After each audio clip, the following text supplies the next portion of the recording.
I want to recognize in our midst His Excellency Eliud Williams, our former president, Honorable Francine Barron, Honorable Dr. McIntyre, Mrs. Edwards, our financial secretary, Mr.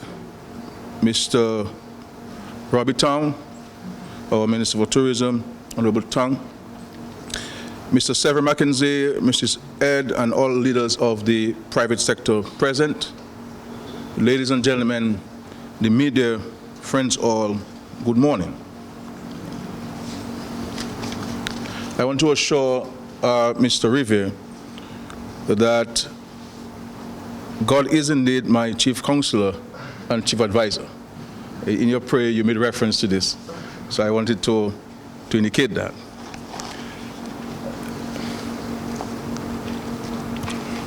I was supposed to have this morning do some harvesting to sell to the hucksters. One huckster requested 300 pounds of green bananas and 350 pounds of green plantain, and I'm able to supply these quantities which will be exported to the BVI. The Dexia caused me to harvest 450 pounds of green pawpaw, but they never picked it up. So I had a major loss at $1.50 a pound. One can do the maths. I could have paid my workers for the week, but I'm hoping that they could buy some from me, because I do have quite a bit of green pawpaw for sale. So I am indeed in the private sector as a farmer. Yesterday we planted 260 seedlings of lettuce, and also we have planted cauliflower, beans. All of this we sell to the markets and supermarkets in Dominica. But ladies and gentlemen, we're here to talk about the Citizenship by Investment program. And I want to thank the Private Sector Forum organized by the Dominica Business Forum for inviting me to speak to you once again on the Citizenship by Investment program. I have had such occasion in 2015 to address the private sector on this matter, and filed a number of questions from the private sector then. But as a government, we are always pleased to dialogue with you on how we can work with you in the interest of the development of the private sector in Dominica, and by extension, the economy of our country. I also have with me the Financial Secretary who oversees the finances of the program, and the Minister for Foreign Affairs, who is the chairperson of the CBI Advisory Group. We will be happy to deal with any questions that you have about the program following our presentation. As many of you may already know, the Economic Citizenship Program was introduced to Dominica by the Dominica Freedom Party administration under the leadership of the late Dame Mary Eugenia Charles. The rationale then was to increase inflows of foreign direct investment to the country and to facilitate the implementation of development projects which would be financed by a means other than loans or taxes, which would have to be raised locally. This still remains the rationale today. As a matter of fact, I should draw your attention to page 35 of the printed text of the budget address, which I had the pleasure of delivering to the Parliament of Dominica last July. And I said then, Madam Speaker, we may ask the question, why is the Citizenship by Investment program so important? The response is clear. In an age where development finance is dwindling and the process of gaining access to available financing is becoming more onerous, governments the world over must find credible ways and means of raising financing for development programs. The alternative would be to increase domestic taxes and or contract loans.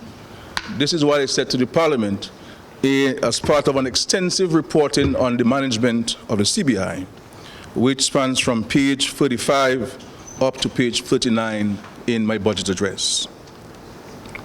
Dominica was not the first country to introduce such a program. In fact, at that time, St. Kitts and Nevis had already introduced an economic citizenship program, and there were many developed and developing countries in Europe and North America providing citizenship on the basis of investments made. This program was continued under the United Workers' Party government with some modifications in 1995. In 2000, when once again there was a change in government, the citizenship program was reviewed and revised and continued to be an important source of revenue for the state. Recognizing the constantly changing environment, the Labour Party government continued to enhance the program, with significant changes being made since 2013, so that Dominica's program could be second to none in the region.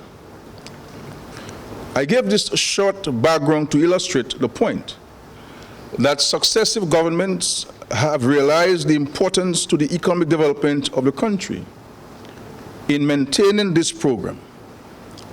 This explains why this government has invested substantially in enhancing our economic citizenship program, which we now refer to as the Citizenship by Investment Program.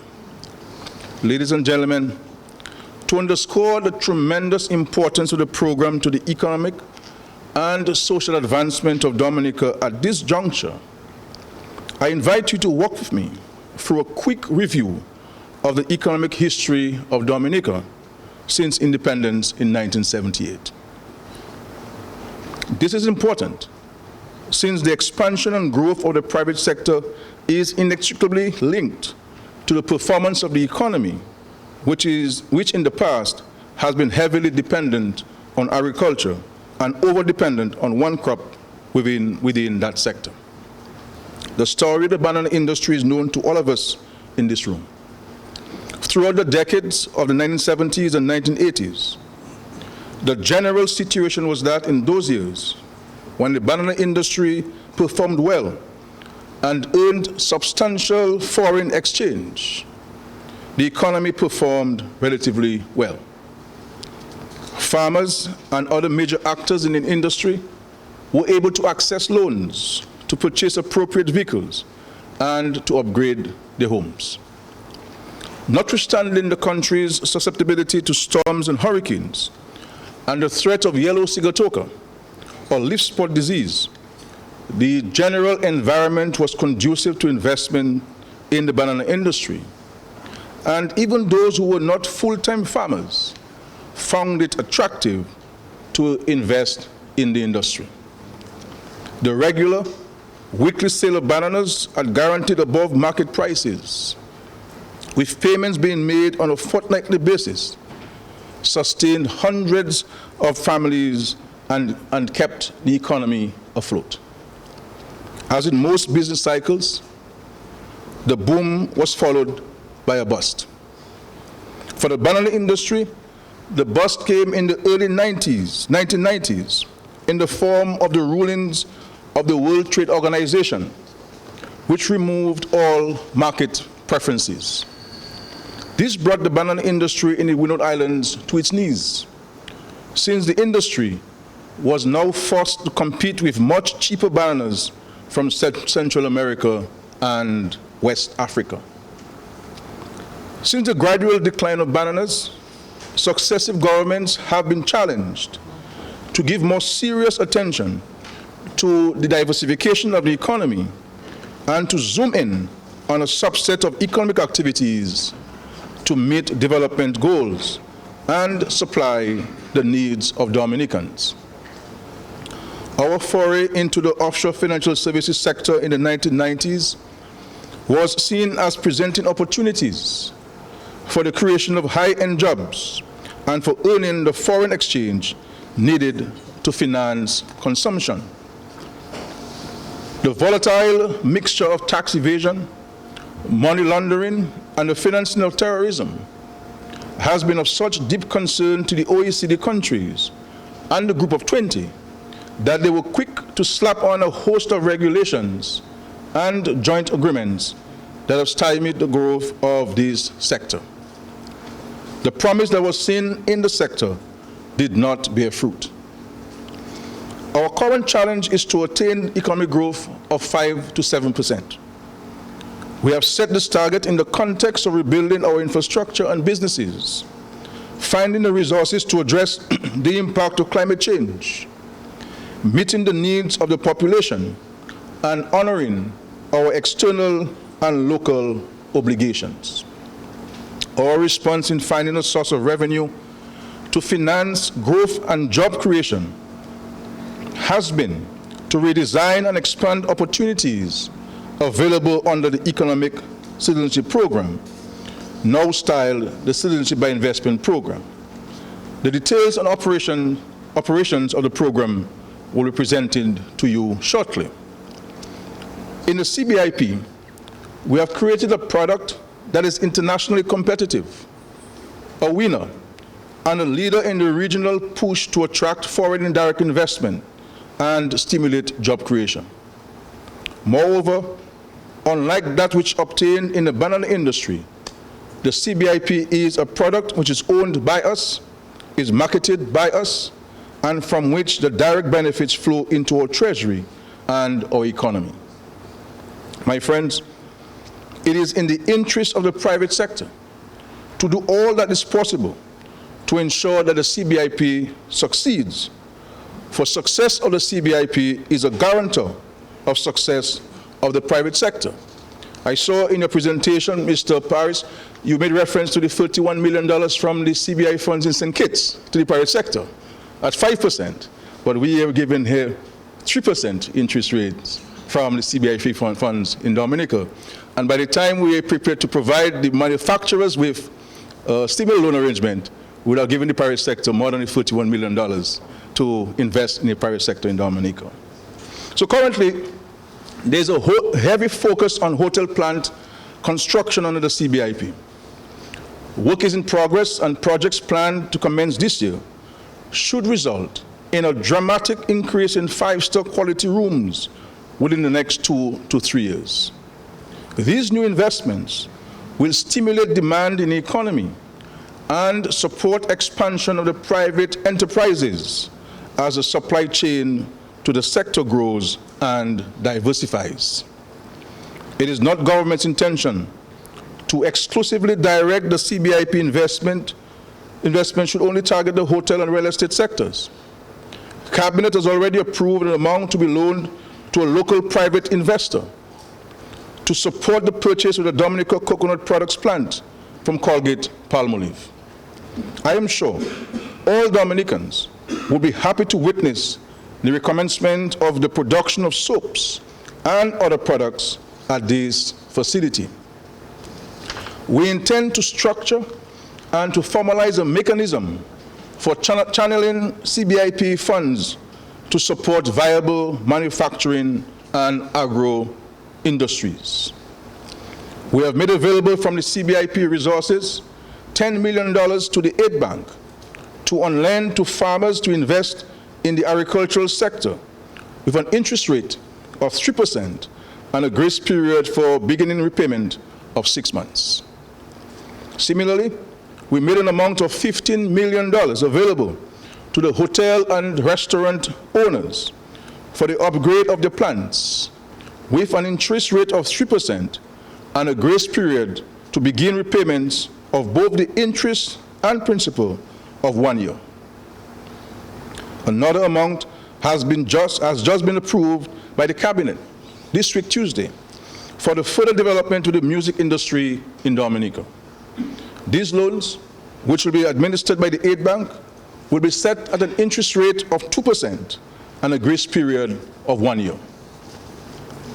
We have also met with the manufacturers on an invitation by myself as the leader of the country, and we have just received a proposal from them on February 6th on their needs so that a similar facility can be put in place to support them. I must say it is an excellent document.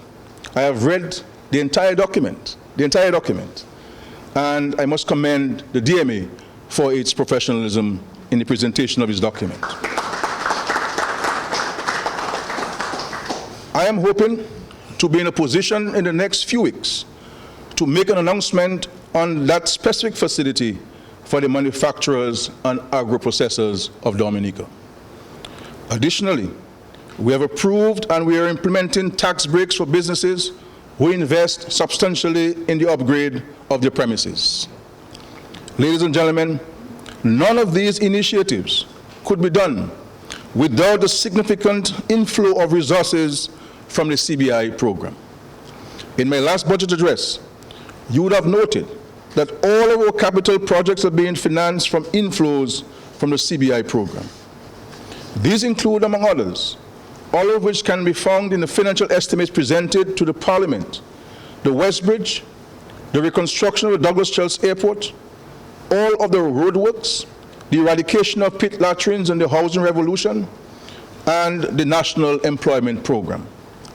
The objective of the government is to use these funds to grow and expand the economy, provide a source of cheaper financing for the private sector, eradication of poverty, and setting down a modern infrastructure to accommodate the growing economy.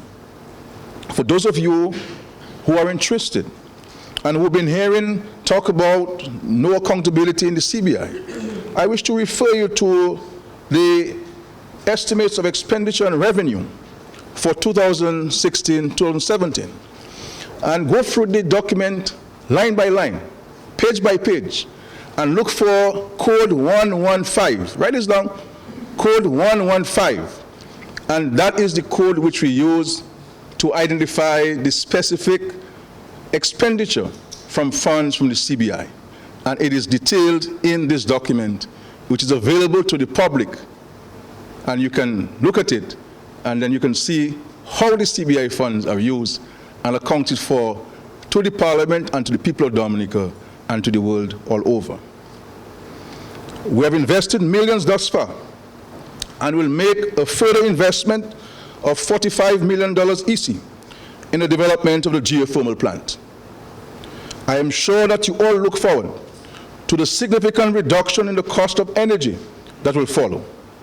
This will be a positive impact on your businesses, and this should also stimulate investments by others in establishing new businesses. Ladies and gentlemen, we cannot forget the tremendous devastation caused to Dominica by Tropical Storm Erica. The economy of the country was wiped out, the infrastructure obliterated, and many individuals displaced from their homes. Without the assistance of our close friends and partners, and also, significantly, because of the availability of funds from the CBI resources, we have been able to respond speedily to many of the challenges brought by Erica. We should never underestimate the value of the CBI program to this country at this time. As a matter of fact, the complete resettlement of the residents of Petit Savan is being financed by the Citizenship by Investment program. A total of over 316 homes will be constructed. The project will also include many amenities, such as a market, a commercial building, playing fields, and basketball courts. And many of your members have been contracted to effect many aspects of this project. So the success of the CBI program will also result in a strengthening and stabilization of the fiscal situation of this country. This will allow government to adopt a bolder approach to review both personal and corporate taxes and set these at levels more conducive to private sector growth and expansion. My friends, like all other products, the CBIP will not last forever. While we would all like to see it extend well into the future, we have to be pragmatic and grasp the present opportunities to the fullest. Others are busy working overtime to determine how they can outperform our program. And when they talk about the sustainability, all of these investments in the private sector, that's part of the strategy of the government to sustain the revenues we're generating from the CBI. And if you look at the budget address, you will see where we have announced the intention of the government to establish a vulnerability risk fund. And that fund will be capitalized primarily with funds from the CBI. So in the future, if there is an external shock or a shock brought about by a natural disaster, we'll be able to draw down funds from this particular account, which will be managed on our behalf by the Eastern Caribbean Central Bank. So rest assured, my friend, this Prime Minister is no fool. I am a very pragmatic leader, and I know that all things don't last forever, and therefore we have to invest this money to be able to have it 10 and 15 years down the road when you, the private sector, will be paying back the monies to us and will use this. And by setting down the infrastructure, good roads, you need good roads for your businesses. You need good ports, as you recognize there, for your businesses, for it to expand the economy. And how do we go about financing this in a time when access to cheaper financing is of concern? And you, the private sector, you're enjoying, nowhere in the region your colleagues are enjoying 3% interest rates. Nowhere. And a one-year grace period gives you sufficient breathing space to be able to put things in place and expand your program. I submit to you that there are areas in our program that may need strengthening. I will be happy to hear your views on this. Under no circumstances, however, should we be tempted to throw out the baby with the bathwater. Dominica operates the CBI program in an open and transparent manner, with our main objective being to attract high-quality applicants to the program. We see each new citizen as being part of our community. Therefore, the grant of citizenship to these individuals is taken very seriously. This program provides a vital economic lifeline to the country, and we do not wish to endanger this opportunity. Our cautious approach is evident by the fact that we took our time to streamline the program before heavily marketing the program in the international arena.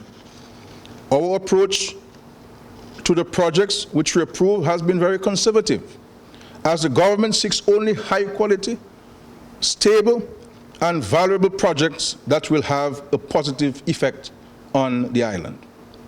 This program has been a lifesaver to the people of Dominica.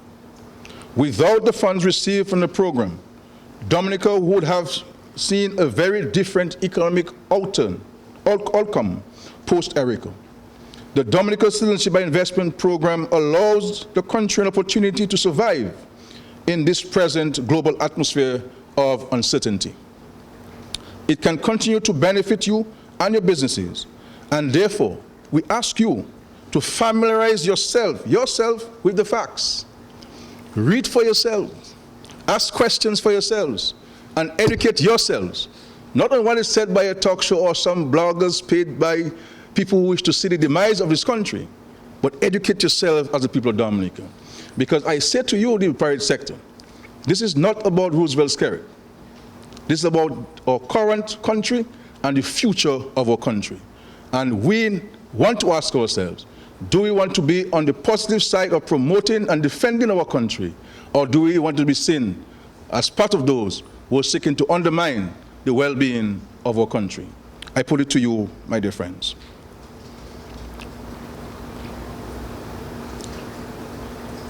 Because there is a lot of misinformation,